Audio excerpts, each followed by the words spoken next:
Hola, en este video vamos a hablar acerca del ciclo Brayton, también conocido como el ciclo de turbina de gas. Este ciclo es fundamental para la generación de energía, ya que este es el ciclo ideal para la turbina de gas. Su nombre proviene de George Brayton, quien fue el que desarrolló uno de los primeros motores de combustión interna en el siglo XIX. Este ciclo es fundamental para la generación de energía, ya que este es el ciclo ideal para la turbina de gas. Su nombre proviene de George Brayton, quien fue el que desarrolló uno de los primeros motores de combustión interna en el siglo XIX. Este ciclo tiene aplicaciones como para generación de energía eléctrica, para aviones de reacción e incluso para vehículos híbridos. Este ciclo también es muy conocido por su gran eficiencia y su diseño. A continuación presentaremos los tres tipos de ciclo Brayton que podemos encontrar con mayor facilidad. Estos son el ciclo Brayton regenerativo, con interenfriamiento y con recalentamiento. Para el ciclo Brayton regenerativo se va a utilizar un intercambiador de calor, el cual va a aprovechar el calor extraído de los gases para precalentar el aire para la combustión. Esto hace que mejore la eficiencia al utilizar una menor cantidad de combustible. Para el ciclo Brayton con interenfriamiento se divide el ciclo en dos etapas y en medio de ellas se coloca un interenfriador, lo cual va a generar que la temperatura del aire disminuya y se enfríe el mismo, para lo cual se va a requerir menor trabajo por parte del compresor, generando un aumento en el trabajo neto. Para el ciclo Brayton con recalentamiento, el foco está en la expansión. Para esto se ocupa una turbina en dos etapas y el fluido se calienta. De esta manera, generando poder extraer mayor trabajo útil, manteniendo la alta temperatura durante mayor tiempo. A continuación, explicaremos cada proceso del ciclo Brayton ideal.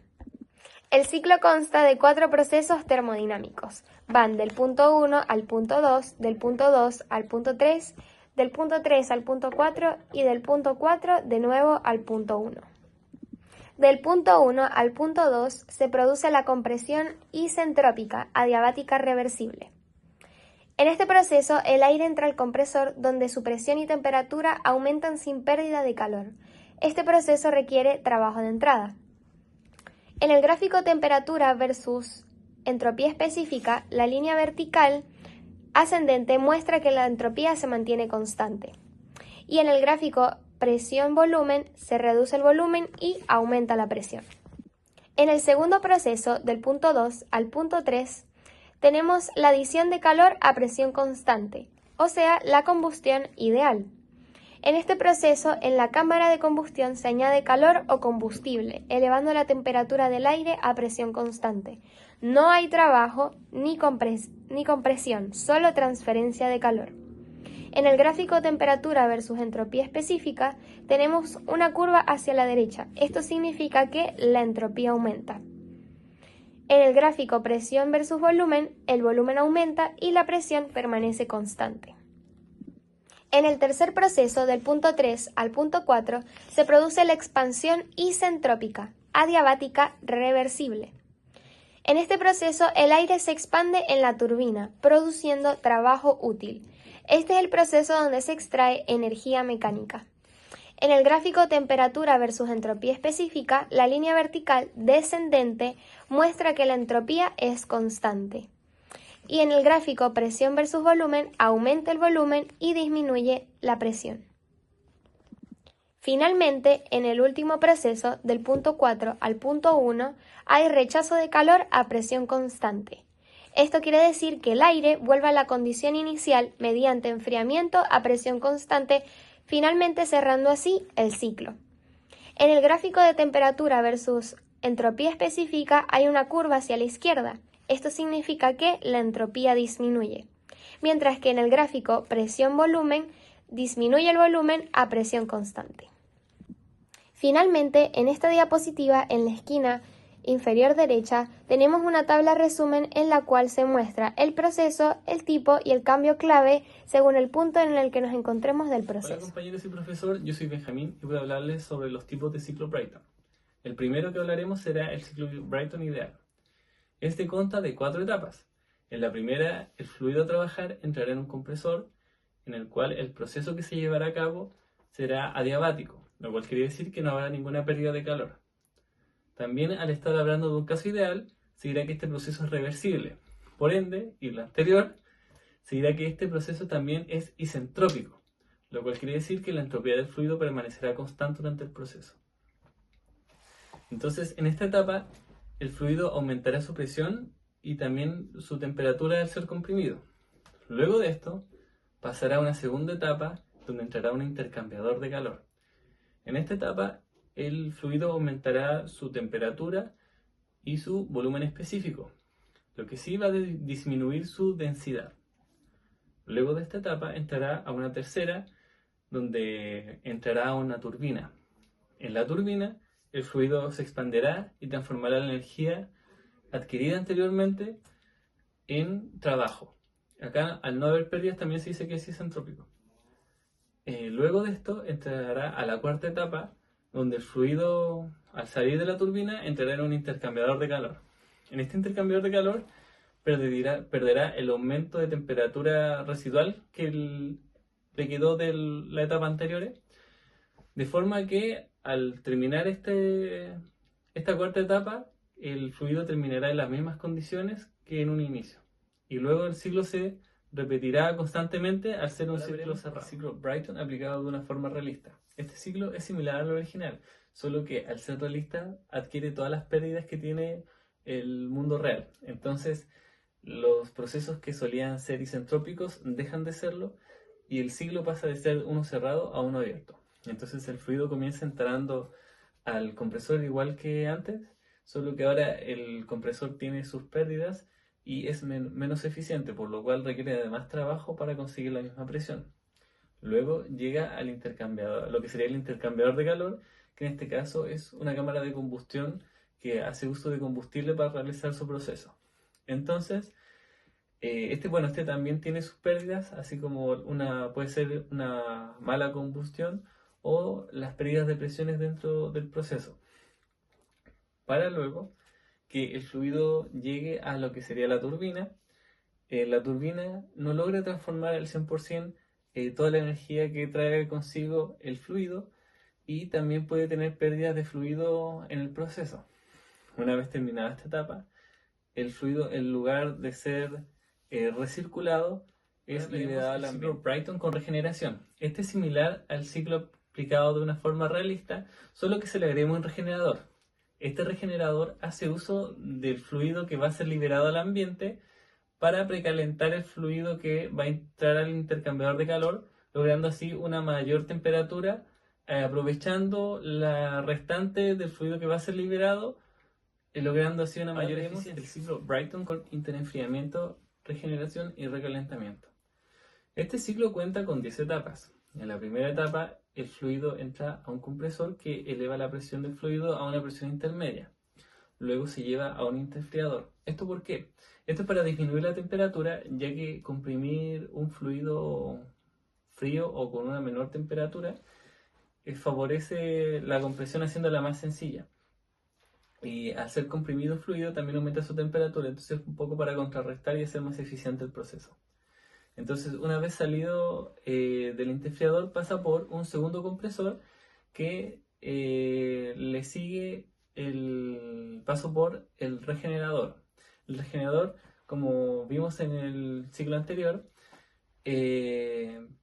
aprovecha la temperatura residual del fluido que va ya saliendo del ciclo para precalentar el fluido que va entrando antes de entrar a un intercambiador de calor, que en este caso es una cámara de combustión. Luego de pasar el fluido por esta cámara de combustión, el fluido entra a lo que sería la primera turbina, donde genera trabajo y al salir pasa por un recalentador que aumenta la temperatura nuevamente del fluido para que pase por una segunda turbina generando más trabajo y haciendo el proceso más eficiente también. Una vez salida de esta segunda turbina, el fluido pasará por el regenerador, como vimos anteriormente y les mencioné, para aprovechar y precalentar el fluido que va entrando para después ser expulsado del ciclo. Hola a todos, yo les voy a explicar sobre las ecuaciones relevantes del ciclo Brayton. Nos vamos a estar primero en el ciclo Brayton simple ideal. Tenemos una relación de presión, que esto es igual a una presión 2 sobre una presión 1, que es igual a una presión 3 sobre una presión 4. Ahora vamos donde la temperatura de proceso isentrópico, donde esto es igual a una temperatura 2 sobre una temperatura 1, que es igual a una presión 2 sobre una presión 1, esto elevado a una constante menos 1 dividido en una constante neto. El trabajo neto es igual al trabajo de turbina menos el trabajo de compresor, que es igual a Cp por T3 menos T4. Esto menos Cp por T2 menos T1, donde Cp es calor específico. La eficiencia del ciclo Brayton sería igual al trabajo neto dividido en el calor de entrada, que sería igual a 1 menos el calor de salida dividido en el calor de entrada. Que esto sería igual en el ciclo, la eficiencia del ciclo Brayton sería igual a 1 menos 1 dividido en la relación de presión elevado a la constante menos 1 dividido en una constante. En el ciclo Brayton con regeneración tenemos que la eficiencia con regeneración va a ser 1 menos una temperatura 1 dividido en una temperatura 3 por la relación de presión elevado a una constante menos 1 dividido en una constante. Y para la condición para regeneración efectiva tiene que cumplirse que la temperatura 4 debe ser mayor a una temperatura 2. Y esto nos dice que la relación de presión va a ser menor a una temperatura 3 dividido en una temperatura 1 elevado a la constante dividido en 2 veces la constante menos 1. Ahora el ciclo Rankine con recalentamiento. El trabajo de turbina va a ser igual a un Cp por T3 menos T1 más un Cp por T5 menos T6, y el calor añadido va a ser un Cp por T3 menos T2 más un Cp por T5 menos T4, y su eficiencia térmica va a ser un trabajo de turbina 1 más el trabajo de turbina 2 menos el trabajo de compresor dividido en el calor de entrada 1 y el calor de entrada 2. El ciclo Brayton con enfriamiento, el trabajo de compresión se divide en dos etapas, donde el trabajo de compresión va a ser igual al trabajo de compresión 1 más el trabajo de compresión 2.